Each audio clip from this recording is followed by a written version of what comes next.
Bismillahirrahmanirrahim. Assalamualaikum. Aku Afif Azman. Terima kasih kerana menonton video dan bagi mereka yang subscribe aku punya YouTube channel, terima kasih banyak-banyak.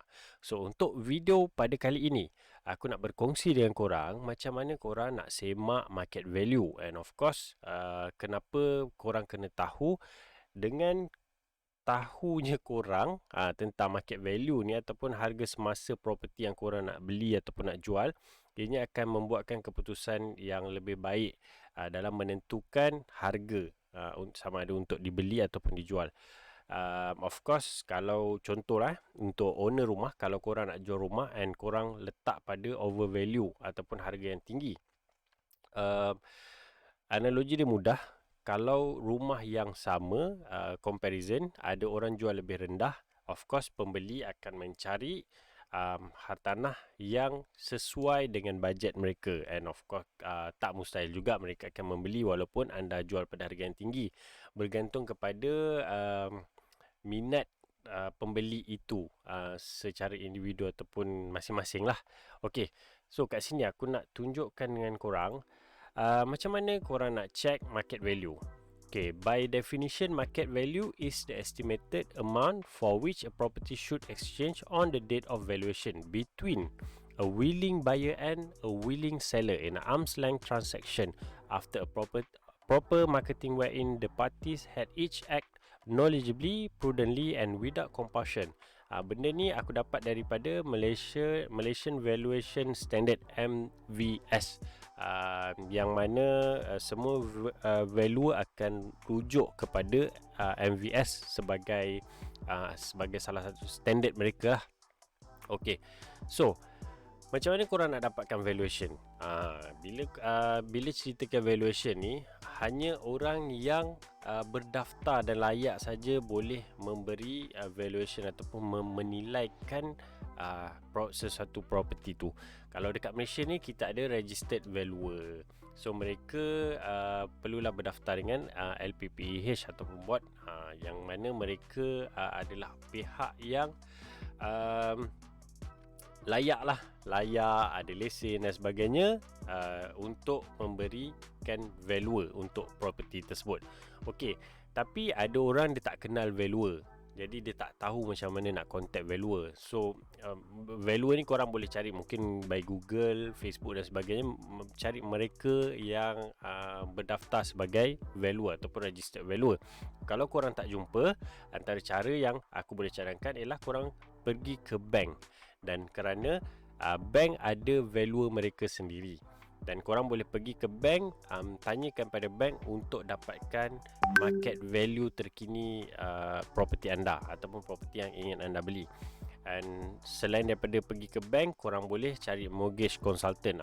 Mortgage consultant ni antara yang paling mudah lah, sebab mereka ni memang ada dekat Facebook ni. Korang type je mortgage consultant ni, ada diorang ni memang tugas mereka mendapatkan property yang ingin di value, dan mereka akan beri kepada registered valuer untuk mendapatkan value-nya, dan kemudian mereka akan uruskan urusan documentation untuk submit loan dan sebagainya. Itu kerja mortgage consultant lah. But of course, korang boleh, sama ada korang pergi direct to registered valuer ataupun pergi ke bank, ataupun korang nak pakai mortgage consultant. And yang ketiga, antara cara yang korang boleh dapatkan ialah korang berhubung dengan real estate negotiator. And jangan silap, bukan real estate negotiator ataupun rent ni ataupun perunding hartanah ni yang memberi nilai ataupun yang membuat valuation, tetapi real estate negotiator ni pun dia ada kenalan dengan valuer biasanya. So apa yang mereka akan buat, mereka akan serahkan dokumen maklumat rumah dan sebagainya kepada valuer untuk dapatkan valuer estimation valuer terkini. So untuk korang dapatkan valuation, memang melalui registered valuer saja. Dia tak boleh suka-suka. Even rent sendiri pun tak boleh meletakkan value ataupun nilai sesuatu property. Okey, selain daripada tu, kalau korang sekadar nak tengok transaksi, yang mana daripada transaksi tu korang dah boleh bayangkan ataupun korang dah boleh buat anggaran berapa harga rumah yang sesuai untuk korang letak untuk jual ataupun untuk korang beli adalah dengan menggunakan Bricks.com, BRICKZ.com. Okey, ini antara contoh dia. Yang ini Bricks, yang mana dekat Bricks ni korang boleh type kawasan. Contohnya starting dengan nama taman. Korang pergi dekat bahagian atas ni, search ni, korang type nama taman. And then bila dia dah bagi result, korang pilih taman tersebut. Mungkin nama taman yang sama ada di beberapa negeri. Pilih yang sesuai dan tepat dengan yang korang nak cari. Kemudian dekat sini korang boleh type, dia ada satu lagi bahagian search kat situ. Type nama jalan contohnya. So korang akan dapat transaction di sekitar kawasan tu, pada tahun bila, jenis apa dan sebagainya. So korang boleh dapat bayangan kalau korang nak jual property tu pada harga 500 contohnya, tapi transacted sekitar 400-450. So korang boleh bayangkan yang mana sebelum-sebelum ni orang menjual pada harga 400 ataupun 450,000. And of course kalau korang tengok dalam senarai, kalau korang search sendiri akan keluar antara yang paling mahal dan paling rendah ataupun paling murah sekali lah. So kalau aku cadangkan ambil yang median ataupun yang tengah-tengah. Antara median dia dekat sini lah. Dia dah bagi tahu ini yang average median. So contoh macam ni, antara dia akan bagi tahu yang sebelah kanan sekali ni yang paling mahal, dan yang sebelah kiri sekali ni ada yang paling murah dan paling rendah. Korang ambil yang median sebab contoh paling murah, ada kes-kes tertentu mungkin jual pada adik-beradik, jual pada family, jual pada kawan-kawan ataupun kenalan rapat dan sebagainya. Dan yang paling mahal mungkin ada situasi-situasi yang unik yang menyebabkan rumah dia boleh terjual pada harga yang mahal. So by senang katalah korang ambil harga median. Cumanya tak salah kalau korang nak letak harga tinggi pun, sebab kalau korang as a owner yang nak menjual, the property is yours. So korang boleh letakkan sukati pada berapa harga yang korang nak jual, sebab tak ada halangan. Let's say harga property tu median dia 500,000 contohnya, ataupun korang check market value pun 500,000, tapi korang nak jual 700, 800,000, 300,000 lebih, tak ada masalah, tak ada halangan. Cuma beza dia sama ada orang berminat untuk membeli ataupun tidak. And of course, kalau nak buat loan dengan bank akan bagi 90% loan to value ataupun margin of finance daripada market value, bukan daripada harga yang anda tetapkan.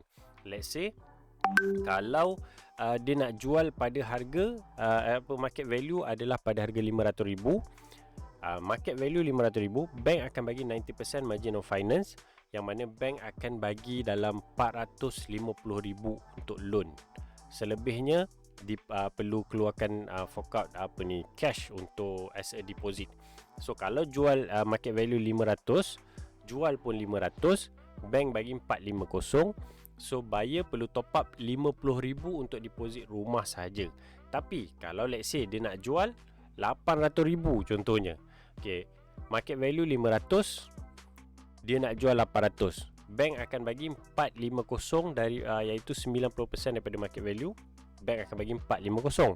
So dia nak jual 800. Kat situ ada perbezaan lebih kurang 350,000. So buyer kena top up 350,000 cash, sebab dia cuma dapat loan 450. So kat situ anda boleh dapat gambaran yang ada tak pembeli yang ada duit dan sanggup untuk membeli rumah anda, yang mana boleh kata separuh loan dan separuh lagi cash.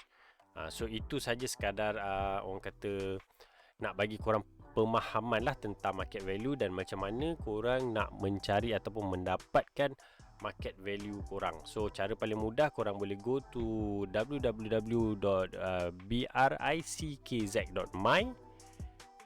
Okay, bukan .com .my. Lepas tu ataupun korang Google je, Google Bricks, BRICKZ ni, dia akan ada keluar dia punya website Bricks ni. So korang boleh go for Bricks. Cuma Bricks ni dia ada yang free version and dengan subscribe punya version, yang mana free version korang tak dapat detail banyak lah, korang just dapat average mungkin 10 transaction dan macam tu je lah lebih kurang. Tapi kalau korang subscribe, korang dapat lebih detail. Dan sebenarnya tak banyak beza pun. Tapi kalau korang nak dapatkan market value, memang korang kena berhubung dengan registered valuer, yang mana ada bayaran dia untuk korang dapatkan laporan.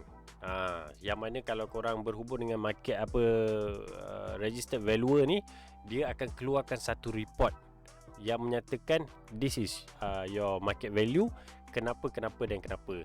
Yang itu memang standard, dia ada laporan dia. Tapi korang kena bayarlah.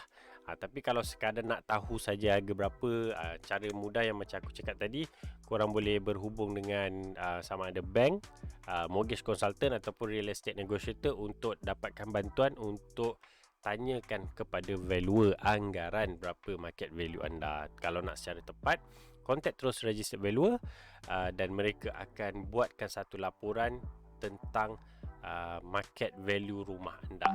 So that is how, macam mana korang nak check market value, and kenapa market value ni penting dalam menentukan untuk korang jual ataupun beli rumah. So itu saja, harap-harapnya video ni memberi manfaat. Dan kalau anda rasakan video-video ni bermanfaat, korang boleh share, dan ataupun ada benda yang korang nak minta aku kongsikan, bagi idea, korang boleh komen dekat bawah, dan insyaAllah aku akan buat video-video tersebut. Okey, itu saja. Assalamualaikum.